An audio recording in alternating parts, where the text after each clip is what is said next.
திருச்சிற்றம்பலம். எழுமின் விழுமின்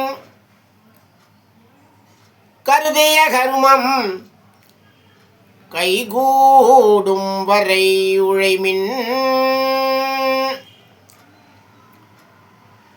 வணக்கம். இன்றைய கேபிஆர் ஜாதக பிரிவில்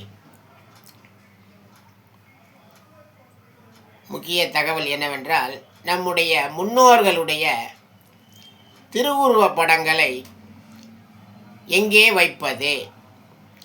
நிறைய வீடுகளில் அன்பர்கள் முதலில் பாசத்தினால் பெரிய அளவில் வைப்பார்கள். அதுக்கு அடுத்து வேறு இடங்களில் மாறும். குடிபெயர்பவர்கள், அடிக்கடி குடிபெயர்கள் இருப்பார்கள். அவர்களுடைய இல்லங்களில் சரியான அந்த படத்தை வைப்பதற்கான ஒரு வழிமுறை சரியாக இருக்காது.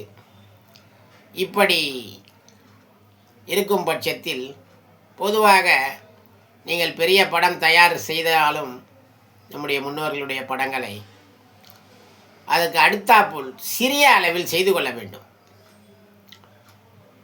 பெரிய படங்களே வைத்துக்கொண்டு வைப்பதற்கு இடம் இல்லை என்று சொல்லுவது அவ்வளவு சிறப்பு அல்ல.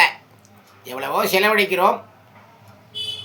ஆகவே அடிக்கடி புலம்பெயர்பவர்கள், வீடு மாறுபவர்கள் என்று இருப்பார்கள். இவர்களெல்லாம் ஒரு சிறிய அளவிலாவது அந்த புகைப்படத்தை மாற்றிக்கொள்ள வேண்டும்.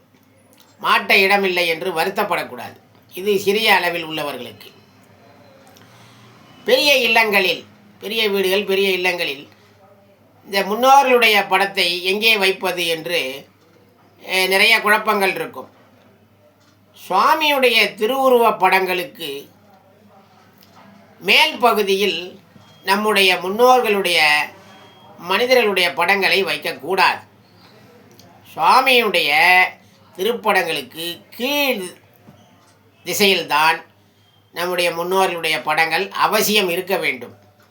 அப்படி இல்லை என்றால் முதல் வாசலில் பெரிதாக வைப்பார்கள், பெரிய படங்களாக வைப்பார்கள். அதுபோன்று தனியாக வைத்து விடலாம்.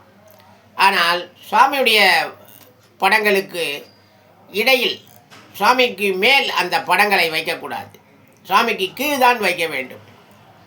எனவே அப்பொழுதும் சிறியதாக வைக்க வேண்டும். தவிர சுவாமி படத்தை விட பெருசாக இருப்பதை கொண்டு மேல் வைத்துவிட்டு சுவாமியுடைய திருவுருவ படங்களை கீழ் நோக்கி வைக்கக்கூடாது.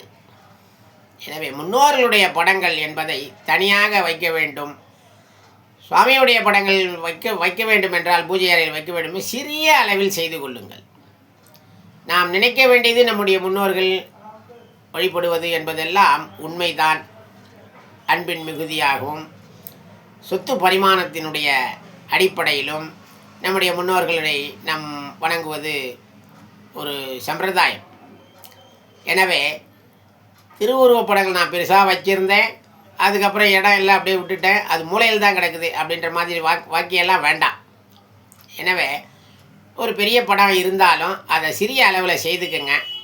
செய்து அந்த கடவுளுடைய படத்துக்கு கீழே வைங்க. இல்லையா தனி ரூமில் நீங்கள் எங்கே வேணாலும் மாட்டலாம். ஆனால் எந்த இடத்துலையும் கடவுளருடைய படத்துக்கு மேல் பகுதியில் நம்முடைய முன்னோர்களுடைய படங்களை, அபிமானவர்களுடைய படங்களை வைக்கக்கூடாது. என்றுமே கடவுள் உயர்ந்தவர்தான். இதை சரியாக உணர்ந்து கொள்வீர்கள் என்று இந்த தகவல் மூலம் நினைக்கிறேன். எழுமின் விழுமின் கருதிய கருமம் கைகூடும் வரை உழைமின். திருச்சிற்றம்பலம். வணக்கம்.